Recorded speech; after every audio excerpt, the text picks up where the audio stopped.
Selamat pagi anak-anak. Kembali lagi bersama dengan Bu Ayu. Semoga kalian dalam keadaan sehat dan semangat selalu ya. Bagaimana? Sudah siapkah kalian menerima materi hari ini? Disimak baik-baik ya videonya. Nah, sebelum mulai ke materi, Bu Guru mau bertanya nih. Siapa di sini yang sering membantu ibu menanam tumbuhan di rumah? Bagaimana ya tumbuhan itu dapat tumbuh dan berkembang? Nah, kalau kalian sudah menyimak video Bu Guru sebelumnya, pasti kalian bisa menjawab pertanyaan Bu Guru ya. Hari ini kita akan belajar mengenai pertumbuhan dan perkembangan tumbuhan. Setiap makhluk hidup mengalami pertumbuhan dan perkembangan, termasuk juga tumbuhan.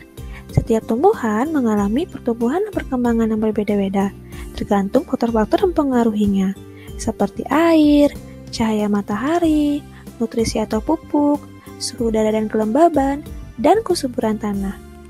Tumbuhan memiliki banyak manfaat bagi manusia, maka dari itu kita harus menjaga dan merawat tumbuhan. Jumlah tumbuhan meningkat karena adanya perkembangbiakan. Tumbuhan akan berkembang biak untuk melestarikan jenisnya. Perkembangbiakan tumbuhan dibagi menjadi dua, ada yang secara alami dan secara buatan. Perkembangbiakan alami adalah perkembangbiakan yang terjadi dengan sendirinya tanpa bantuan manusia.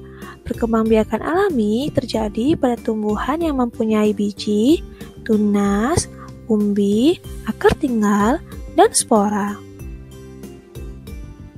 Besar tumbuhan berkembang biak dengan biji.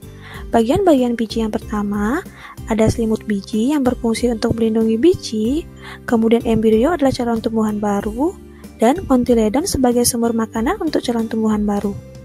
Di bagian yang paling luar, ada yang disebut dengan selaput biji. Kemudian, keping bijinya disebut dengan kotiledon. Di bagian dalam ada yang disebut dengan embrio.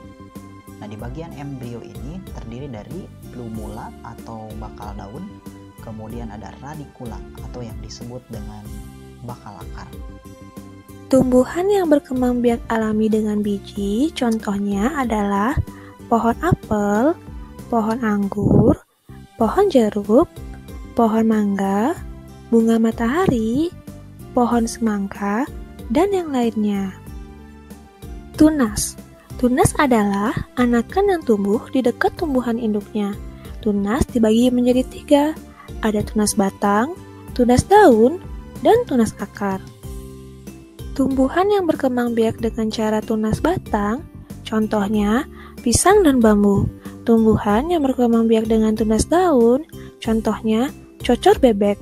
Tumbuhan yang berkembang biak dengan tunas akar, contohnya pohon cemara dan pohon sukun. Umbi. Umbi dapat berupa umbi batang, umbi akar, dan umbi lapis.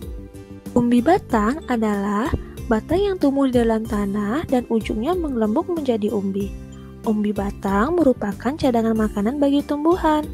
Tumbuhan yang berkembang biak dengan umbi batang, contohnya kentang dan ubi jalar. Umbi akar adalah akar yang berisi cadangan makanan. Contoh tumbuhan yang berkembang biak dengan umbi akar adalah wortel, singkong, dan lobak. Umbi lapis merupakan pelepah daun yang berlapis-lapis. Contoh tumbuhan yang berkembang biak dengan cara umbi lapis adalah bawang, bunga bakung, dan bunga tulip. Akar tinggal adalah cara perkembangbiakan tumbuhan ketika batang yang tumbuh menjalar di dalam tanah.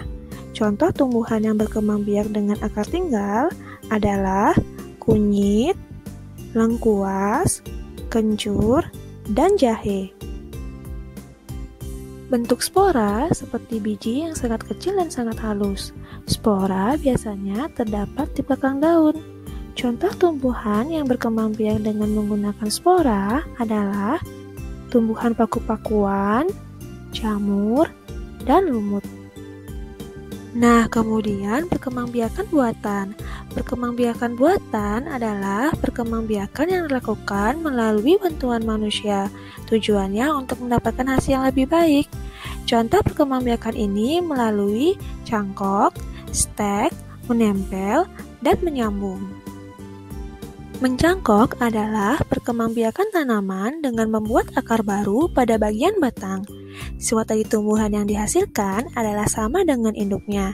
Nah, untuk tumbuhan yang bisa dicangkok biasanya memiliki kambium dan batang kayu yang keras, seperti mangga, jambu, jeruk, dan yang lainnya. Harus memilih batang yang hendak kita cangkok, teman. Pastikan batang yang kita pilih adalah batang yang tegak lurus ke atas seperti ini. Hal ini dilakukan agar cangkokan kita dapat tumbuh dengan maksimal, teman. Nah, selanjutnya, setelah kita memilih batang yang hendak kita cangkok, maka kita akan menandai batangnya seperti ini dengan menggunakan pisau. Langkah selanjutnya, berdasarkan tanda yang sudah kita buat tadi, maka batang tersebut kita kupas seperti ini ya, teman.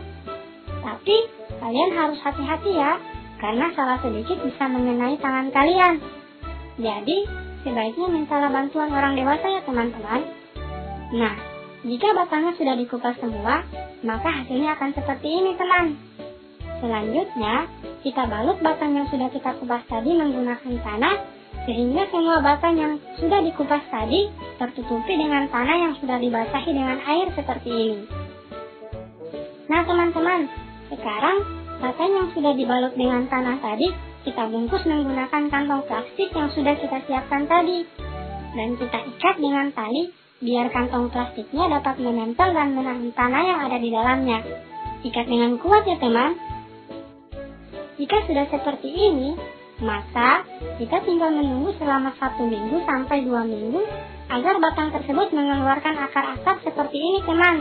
Di mana akar-akar tersebut pertanda bahwa cangkokan kita sudah siap dipotong dan ditempatkan di tempat yang baru, teman.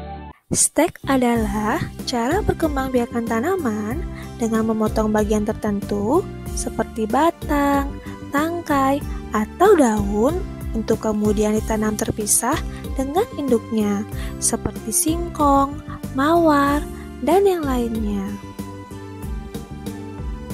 Nah, demikian penyampaian materi dari Bu Guru mengenai pertumbuhan dan perkembangan tumbuhan. Semoga bermanfaat ya, dan sampai jumpa di materi selanjutnya. Terima kasih.